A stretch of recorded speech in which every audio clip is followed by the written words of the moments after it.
No one saved me a seat at the family dinner. It's just a celebration of success, my sister said. So I ordered pizza, ate alone and watched myself on national news. The next morning, my phone couldn't stop buzzing. I never thought I'd be writing this story, but after everything that happened last weekend, I need to get it off my chest. Some of you might have seen me on the news, but you don't know the full story. Trust me, it's worth the read. My name is Sarah, and I'm 28 years old.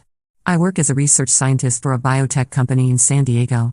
For the past 4 years, I've been part of a team developing a groundbreaking treatment for a rare childhood disease called Batten syndrome. It's been my life's work, 16-hour days, missed holidays, canceled dates, the whole shebang. But it was worth it because we were making a real difference. My family has never really understood my career.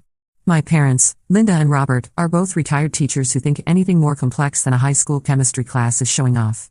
My older sister Emma works in marketing for a local car dealership and has always been the golden child. She's married to Dave, has 2 kids, and lives the suburban dream that my parents always wanted for both of us. Emma has always been competitive with me, but it got worse after I got my PhD. She'd make little comments about how I was too smart for my own good or probably too busy with my fancy job to care about family. The thing is, I did care about family. I showed up to every birthday party, every school play, every graduation. I just happened to also be passionate about my work. 3 weeks ago, everything changed for me professionally. Our research team achieved a major breakthrough. We successfully completed phase 2 clinical trials, and the results were incredible. Kids who had been deteriorating rapidly were stabilizing, some even improving. The FDA fast-tracked our application for phase 3 trials, and the NIH had been quietly reviewing our data for potential additional funding support. It was the kind of news that makes you cry happy tears in the lab bathroom. The story got picked up by a few medical journals, then some science blogs, and eventually made its way to local news. Nothing huge, but enough that people in my field were talking about it. I was proud, really proud, but I tried to stay humble about it. I called my parents to share the news, thinking they'd be excited. "That's nice, honey," Mom said in that tone she uses when she's half listening. "Emma just got promoted to senior marketing coordinator. We're so proud of her." I felt that familiar sting but pushed it down. This was bigger than a promotion, but I didn't want to make it a competition. "That's great about Emma. But Mom, this treatment could help save children's lives. I'm sure it's very important to you, dear. Oh, your father's calling me for dinner." That should have been my first warning sign. A few days later, Emma called me. She was unusually cheerful, which always made me suspicious. "Sarah, I heard about your little science project making the news. That's so cute." "It's not a little project, Emma. We're talking about a treatment that could help kids with a fatal disease." Right. Well, speaking of achievements, Dave and I wanted to invite the family over for dinner this Saturday. We're celebrating my promotion, and I thought it would be nice to have everyone together. I was touched that she was including me. "That sounds wonderful. What time should I come over?" "Oh, 6:30. Just bring yourself. I've got everything covered." "Are you sure? I could bring dessert or wine or..." "Nope, just yourself. See you Saturday." Saturday rolled around, and I was actually excited. I'd been working so many late nights that a family dinner sounded perfect. I dressed nicely but not too formally, brought a bottle of Emma's favorite wine anyway, and drove to her house in the suburbs. When I pulled up, I could see through the big front windows that the dining room was full of people. Emma and Dave were there, obviously, along with my parents, Dave's parents, Emma's kids, and what looked like several other couples I didn't recognize. The table was beautifully set with Emma's wedding china and fancy cloth napkins.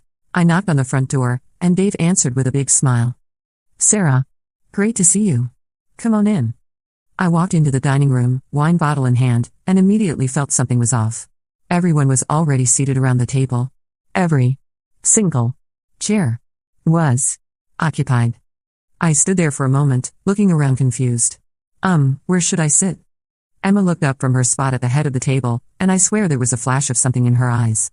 Not surprise, but satisfaction. "Oh gosh, Sarah. I totally miscounted the chairs. We have exactly enough for everyone who RSVP'd. But you invited me. I'm here." "I know, and I'm so glad you came. You can just grab a chair from the kitchen." I looked toward the kitchen and saw a folding chair leaning against the counter. A cheap, metal folding chair that would put me about 6 inches lower than everyone else at the table.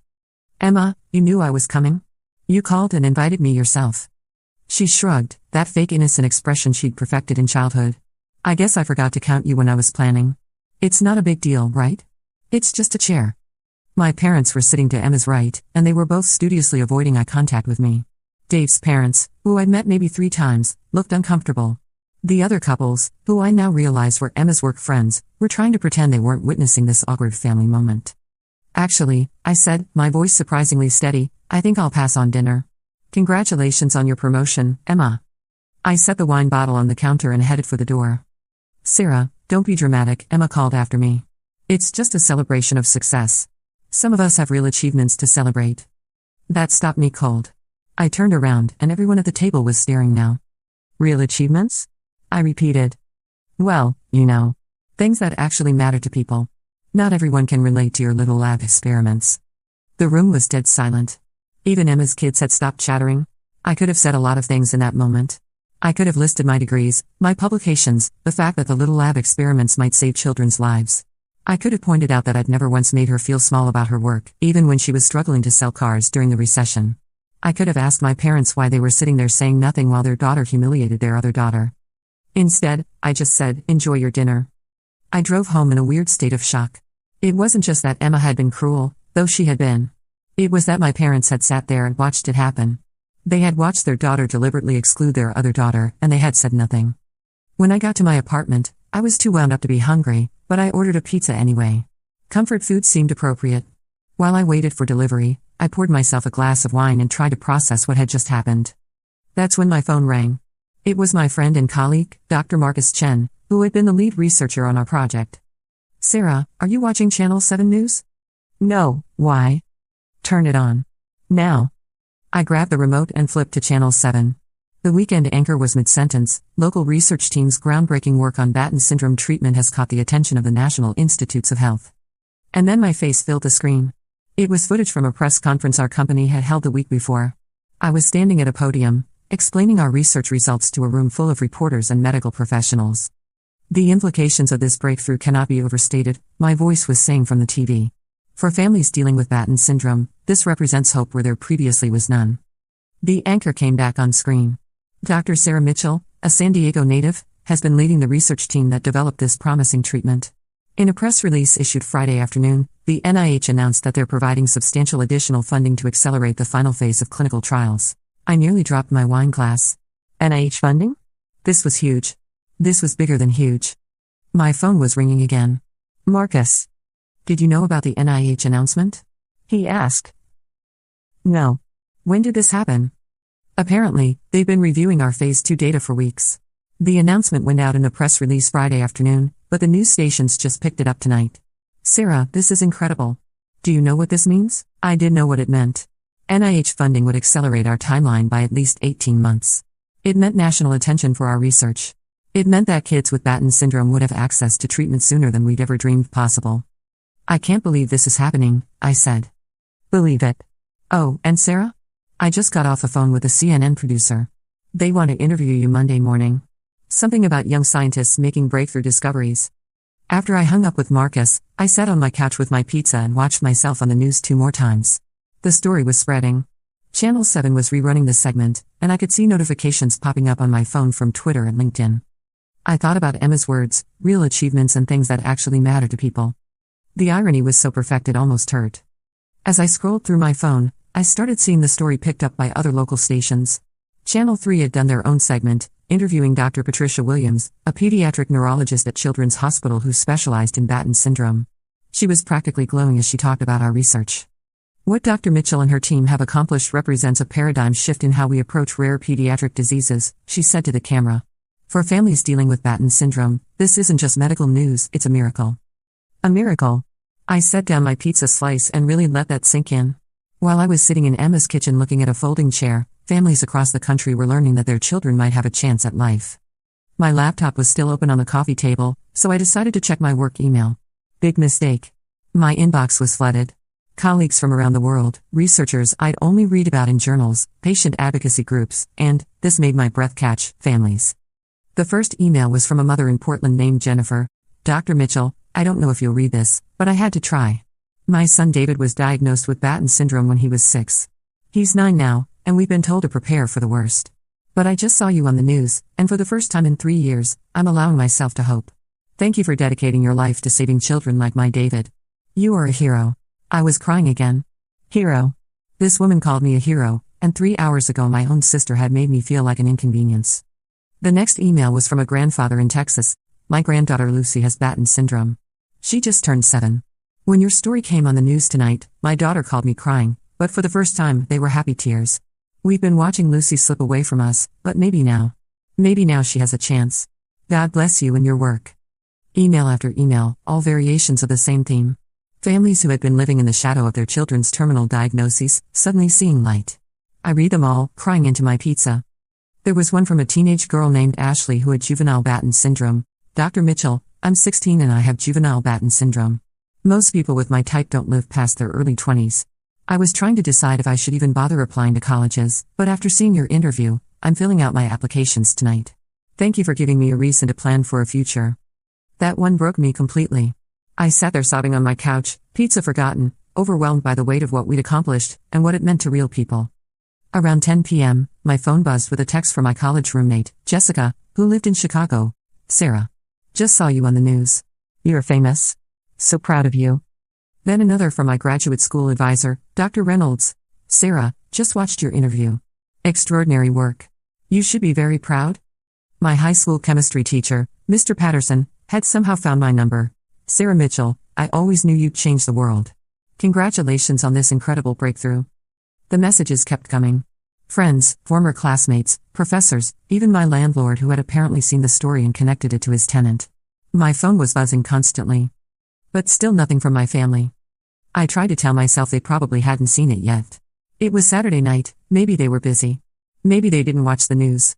Maybe they'd see it tomorrow and call then. But deep down, I knew they'd seen it. In today's world, someone would have tagged them on Facebook or sent them the link. They'd seen it, and they were staying quiet. That hurt worse than Emma's dinner party humiliation. Around 11 p.m., I decided to check social media properly. I'd been tagged in dozens of posts. The story had been shared hundreds of times on Facebook. On Twitter, people were using hashtags like #BattenBreakthrough and #MedicalMiracle. But what really got to me were the posts from other scientists. Researchers I'd admired for years were sharing the story and commenting on the significance of our work. Dr. Amanda Rodriguez from Stanford called it groundbreaking research that will save countless lives. Dr. Stephen Chen from Johns Hopkins wrote, "This is why we do science, to give hope where there was none." The validation from my peers was overwhelming.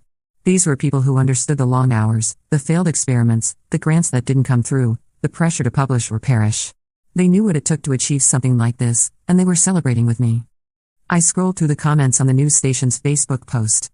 Most were positive, but there were a few that made me pause. Typical media hype. Probably won't amount to anything. How much is this miracle cure going to cost regular families? Another overpaid scientist getting attention for doing their job. Those stung, but they were vastly outnumbered by comments like, "My nephew has Batten syndrome.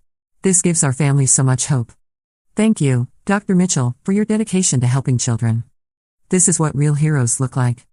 I closed my laptop and finished my pizza in contemplative silence. The day had been such a whirlwind of emotions, the humiliation at Emma's dinner, the shock of the news coverage, the overwhelming response from families and colleagues. I felt like I was living in someone else's life. My phone rang again.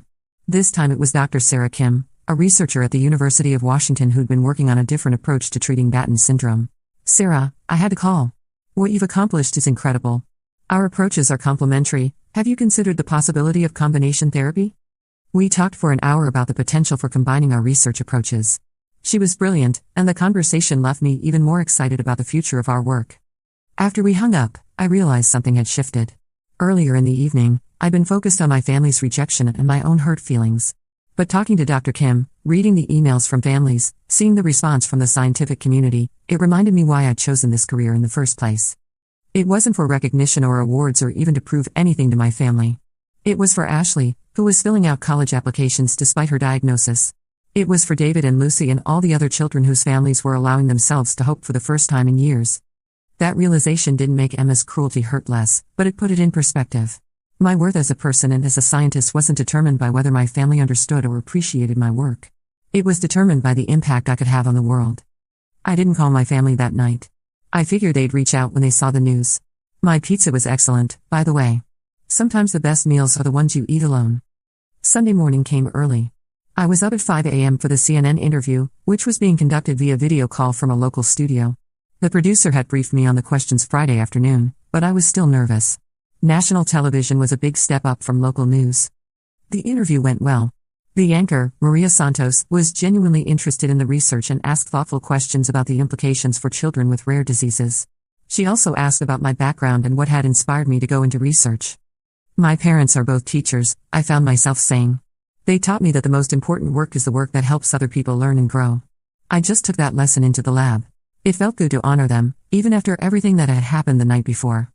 After the interview, I grabbed coffee and headed home, feeling accomplished but exhausted. The CNN segment was scheduled to air during their Sunday morning programming, which meant it would reach millions of people. That's when my phone started buzzing. It started with text messages from colleagues and friends who had seen the CNN interview. Then calls from former professors, medical journalists, and research institutions. LinkedIn notifications were coming in every few minutes. Twitter mentions. Facebook messages from people I hadn't heard from in years. But nothing from my family. The silence from them was deafening. I kept checking my phone, thinking maybe I'd missed a call or text. But no. Radio silence from the people who should have been the first to congratulate me. Around 9 a.m., my phone rang with what I hoped might be my parents, but it was Dr. Elizabeth Warren, not the senator, but a researcher at Boston Children's Hospital who'd been following our work. "Sarah, I just finished watching your CNN interview. Absolutely brilliant. I wanted to reach out because we have several families here who've been asking about your research." We talked for 20 minutes about the possibility of Boston Children's being one of our Phase 3 trial sites. Having a prestigious hospital like that involved would add significant credibility to our work. "There's something else," Dr. Warren said before we hung up.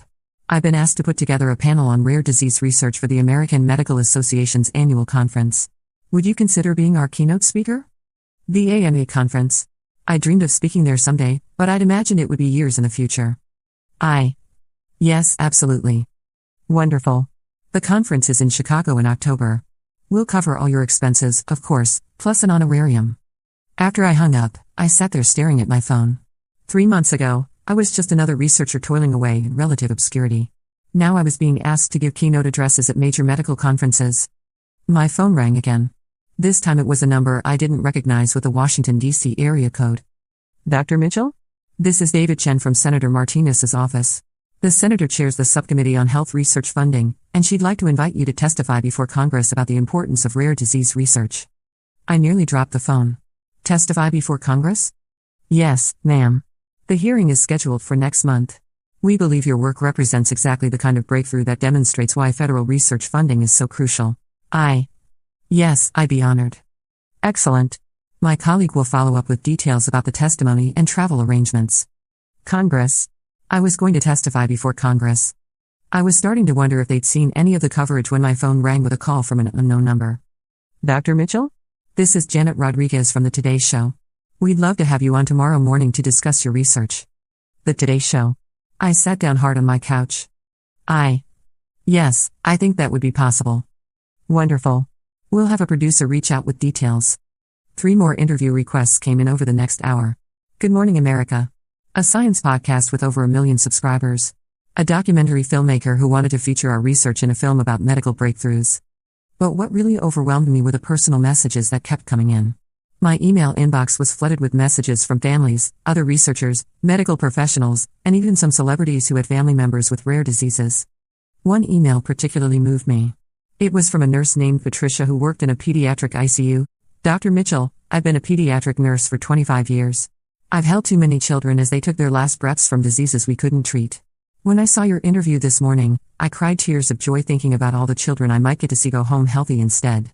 Thank you for giving me hope in my profession again." Another was from a medical student at Johns Hopkins.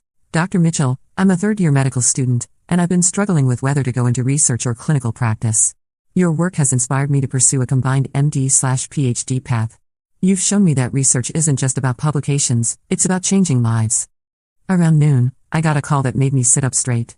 It was Dr. Francis Collins, the former director of the National Institutes of Health.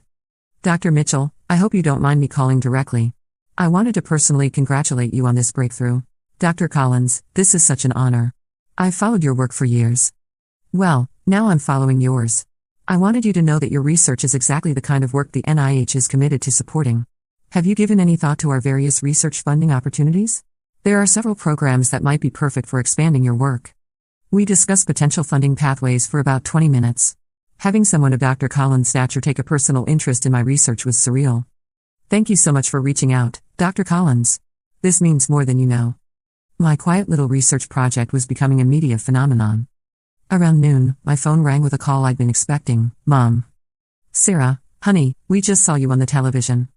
Which time? I asked, and immediately regretted the sarcastic tone. Don't be smart with me. We had no idea this was such a big deal. I tried to tell you it was important when I called last week. There was a pause. Well, your father and I are very proud of you. Are you? Because last night Emma said my work was just little lab experiments that don't matter to people, and you sat there and said nothing. Another pause, longer this time. Emma was just excited about her own news. You know how she gets. Mom, she deliberately didn't save me a seat at dinner. She made me feel unwelcome in front of strangers, and you watched it happen. Now, Sarah, I'm sure it wasn't intentional. It was absolutely intentional. And you know it. I could hear my father's voice in the background, but I couldn't make out what he was saying. Your father says we should all just put this behind us. Family is family. Is it? Because I don't feel very much like family right now. Sarah Michelle Mitchell, that is enough. We raised you better than to hold grudges. You raised me to stand up for myself, actually. At least, I thought you did. I hung up before she could respond. An hour later, Emma called. Sarah, I owe you an apology. I waited. I had no idea your thing was going to be such a big deal. If I had known, I obviously would have made sure you had a proper seat. My thing? Your research. The treatment thing. Emma, it was a big deal yesterday too. It was a big deal last week when I called Mom and Dad to tell them about it. It was a big deal 3 years ago when I started working on it. Well, I didn't know that. Because you never asked. Because you never listen when I talk about my work. Because you've spent years dismissing everything I do as unimportant. That's not fair. I've always been supportive. You called it little lab experiments last night. In front of your friends. You made me feel like an outsider at a family dinner. I was excited about my promotion. I wanted one night to be about me. It could have been about you, Emma. I would have been happy to celebrate your promotion. But instead, you made it about putting me down. I didn't mean. Yes, you did. You absolutely did mean it. The question is why. She was quiet for a long moment. Look, it's hard sometimes, okay? You're the smart one. You always have been. You got the scholarships, the degrees, the fancy job. And I'm just me. You're my sister. That's not just anything. But it is. And when you called about your research thing and Mom and Dad were so excited, they weren't excited, Emma. They barely listened. Well, they should have been. And I guess I was jealous that you had something so important to be excited about, and all I had was a promotion at a car dealership. It was the most honest thing Emma had said to me in years. Your promotion is important too, I said. I was genuinely happy for you when you told me about it. I know. I know you were. And I'm sorry, Sarah. I really am. I appreciate the apology. But Emma, this isn't the first time. You've been making little digs about my career for years. I know. I'll do better. I hope so. We hung up on a tentative truce. I wasn't sure if Emma really understood how much she'd hurt me, but it was a start.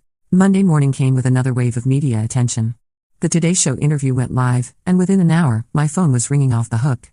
More interview requests, speaking engagements, and something I hadn't expected, patient advocacy groups reaching out to thank me. A woman named Carol called around 10 a.m. Her 8-year-old daughter had Batten syndrome. Dr. Mitchell, I just wanted to thank you. When we got Lily's diagnosis 2 years ago, the doctors told us to prepare for the worst. But seeing your interview this morning, for the first time in 2 years, I have hope. I was crying by the time she hung up. That's when it really hit me what this meant. This wasn't just about recognition or career advancement. This was about children like Lily, Carol's daughter, who might get to grow up instead of dying before their 10th birthday. Tuesday brought even more media attention. The story had gone viral on social media, with the hashtag Batten breakthrough trending on Twitter. Other researchers were sharing their own rare disease work. Patients and families were sharing their stories. And then, Tuesday afternoon, my phone rang with a call that surprised me. Dr. Mitchell? This is Rebecca Chen from the MacArthur Foundation. I nearly dropped my phone. The MacArthur Foundation. As in, MacArthur Genius Grants. We've been following your work on Batten syndrome treatment for some time now, and we'd like to discuss the possibility of you being considered for future fellowship opportunities. I literally had to sit down on the floor of my lab. Yes, I would be very interested in discussing that. Wonderful. I should mention that our selection process typically takes quite some time and is confidential, but we wanted to reach out to let you know you're on our radar. After I hung up, I sat in my lab for a long time, just processing. 3 days ago, I had been eating pizza alone, watching myself on local news. Now I was potentially being considered for one of the most prestigious recognitions in academia, though I knew the process could take months or even years. I called Marcus to share the news, and he was appropriately excited but realistic about the timeline. Sarah, do you realize what this could mean for the research? Even being considered puts you in an incredibly elite group. But don't get too caught up in it. The MacArthur process is notoriously unpredictable. The possibilities were overwhelming. That evening, I was still at the lab when my phone rang. Mom again. Sarah, we need to talk. About what? About Sunday. About Emma. About everything. I'm listening. Your father and I have been doing a lot of thinking since we saw you on television. And we realized something. I waited. We've been treating you unfairly. For years. I wasn't expecting that. We were so proud of Emma for being normal, for wanting the things we understood, that we didn't know how to be proud of you for being extraordinary. Mom, let me finish. We were intimidated by your intelligence, by your success. We didn't understand your work, so we acted like it wasn't important. But watching you on television, hearing you talk about helping sick children, we realized we've been terrible parents to you. I was crying now, sitting alone in my lab with tears streaming down my face. You haven't been terrible parents. Yes, we have. We let Emma treat you badly because it was easier than dealing with our own feelings of inadequacy. We failed you, Sarah. I love you, Mom. We love you too. So much. And we are so incredibly proud of you. Not just because you're on television, but because you've dedicated your life to helping people. That's who you are, and we should have celebrated that from the beginning. It's not too late. Your father wants to talk to you. Dad's voice came on the line, shaky with emotion. Sarah, I owe you an apology. I've been a fool. Dad, no, let me say this. I taught high school chemistry for 30 years. I spent my career trying to get kids excited about science. And my own daughter becomes a scientist who might save children's lives, and I acted like it didn't matter. It matters to me that you're proud now. I've always been proud. I was just too stupid and stubborn to show it. We talked for another hour. It wasn't a complete fix, years of feeling unsupported don't disappear overnight, but it was a real beginning. Wednesday brought news that the MacArthur Foundation wanted to schedule a formal interview. The Today Show wanted to do a follow-up segment. And most importantly, the NIH announced that our fast-tracked Phase 3 trials would begin in 10 months instead of the originally projected 2.5 years. That afternoon, Emma called. Sarah, can we meet for coffee? I want to talk to you properly. We met at a cafe near my apartment. Emma looked nervous, which was unusual for her. I've been watching all your interviews, she started.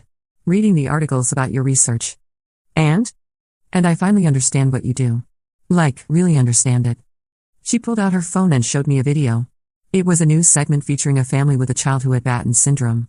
This little boy, Tyler, he's the same age as my Jake. His mom was talking about how they were just waiting for him to die, and then she heard about your research. She said it was the first time in 3 years that she'd felt hope. Emma was crying now. That's what you do, Sarah. You give parents hope that their children might live. And I called it a little lab experiment. Emma, no, let me finish. I need to say this. I've been jealous of you our entire lives. You were always smarter, more accomplished, more everything. And instead of being proud to be your sister, I've spent years trying to make you feel small so I could feel big. I never wanted to make you feel small. I know. That's what makes it worse. You never did anything but support me, and I repaid that by tearing you down. She wiped her eyes with a napkin. I don't know if you can forgive me, but I want to try to be better. I want to be the sister you deserve. You already are, Emma. You're here, aren't you? We hugged across the table, both of us crying into our coffee cups. Can I ask you something? Emma said. Sure. When you were sitting alone eating pizza on Saturday night, did you know about the NIH funding and all the media attention? I had no idea. I thought I was just having a quiet night at home, licking my wounds. And you weren't angry? You didn't order that pizza thinking about revenge or getting back at us? I laughed. Emma, I ordered pizza because I was sad and hungry. The revenge was purely accidental. That somehow makes it even better. Over the next few weeks, things continued to snowball. The MacArthur Foundation had only said I was being considered, and I knew better than to get my hopes up about something so competitive and unpredictable. But the NIH funding was real and substantial, which meant our research would have the support it needed. More importantly, the first patients for our Phase 3 trials were being recruited. Children like Tyler, like Lily that Carol had told me about, would soon have access to a treatment that might save their lives. My relationship with my family was healing too. My parents started asking detailed questions about my work, actually listening to the answers. Emma began following my research updates and sharing them on her social media with genuine pride. My sister is saving lives, she posted on Facebook, along with a link to an article about our trials. I couldn't be more proud. A month after the infamous dinner party, Emma called with an invitation. I'm throwing another dinner party, she said. A proper one this time. Oh? It's a celebration of your MacArthur Fellowship. I've invited the whole family, plus some of our friends who wanted to meet you after seeing you on TV. Emma, you don't have to. I want to. And Sarah, I've set aside the best seat in the house for you. Head of the table, right across from me. The dinner party was wonderful. Emma introduced me to everyone as my sister, the genius scientist, and she clearly meant it. My parents spent the evening telling stories about how smart I'd been as a child, remembering things I'd forgotten myself. But the best moment came when Emma's daughter, Sophie, who was 8 years old, came up to me during dessert. Aunt Sarah, Mommy says you help sick kids get better. I try to, sweetheart. I want to be a scientist like you when I grow up. You can be anything you want to be, Sophie. Will you teach me about science? I looked across the table at Emma, who was beaming with pride. I would love to. As I drove home that night, I thought about how dramatically my life had changed in just a few weeks. The recognition, the funding, the media attention, it was all incredible. But what mattered most was that my family finally understood who I was and what I was trying to accomplish. Sometimes the best revenge isn't planned at all. Sometimes it's just living your life so fully and authentically that the people who tried to diminish you can't help but see how wrong they were.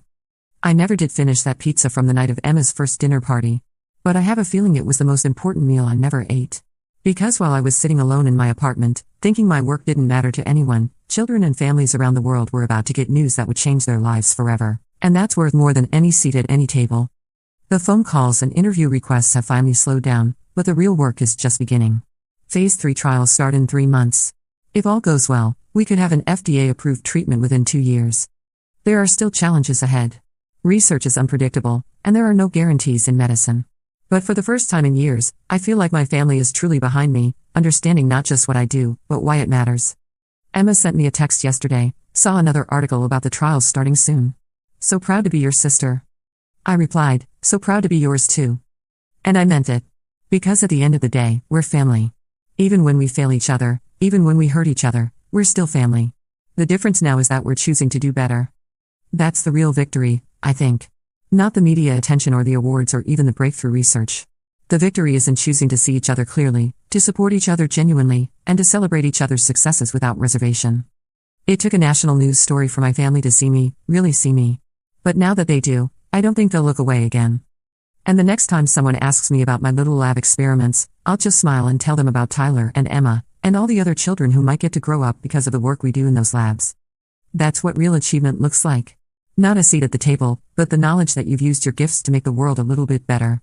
The pizza was excellent, by the way. I highly recommend eating alone sometimes. You never know what might happen while you're discovering how much you enjoy your own company.